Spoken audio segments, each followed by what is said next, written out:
खासदार नवनीत राणा यांना भाजपनं अद्यापही उमेदवारी दिलेली नाहीये आणि त्यामुळे राणा दाम्पत्याची धाकधूक आता वाढली आहे। काल राणा यांनी तातडीनं उपमुख्यमंत्री देवेंद्र फडणवीस यांची भेट घेतली आणि यावेळी झालेल्या चर्चेमध्ये भाजप उमेदवारीबाबत 90% सकारात्मक असल्याचा दावा रवी राणा यांनी केलाय। त्यावेळी राणा आपला युवा स्वाभिमान पक्ष भाजपमध्ये विलीन करतात की नवनीत राणा त्यांच्या पतीच्या पक्षामधून बाहेर पडतात, याकडे आता सर्वांचं लक्ष लागलेलं आहे।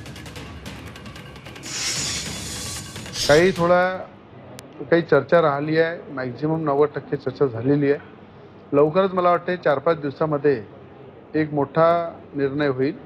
त्या निर्णयाच्या आधी आमच्या ज्या राजकीय ज्या प्रक्रिया आहे, ज्या युवा पार्टीच्या ज्या कोर कमिटीची आहे, बाकीच्या ज्या विषय आहे, त्यावर आम्ही सगळे मिळून चर्चा करू। येणाऱ्या भविष्यामध्ये हे जे निर्णय घेतील त्याचे पुढे मी जाणार नाही आणि मी कार्यकर्ता म्हणून रवीजीच्या पक्षामध्ये काम करत आहे। ते जे माझे कोर कमिटी युवा स्वाभिमानचे लोक आणि आमचे ज्यांना मी नेता मानते त्यांनी जे ठरवलं त्याचे पुढे मी काहीच सांगणार नाही।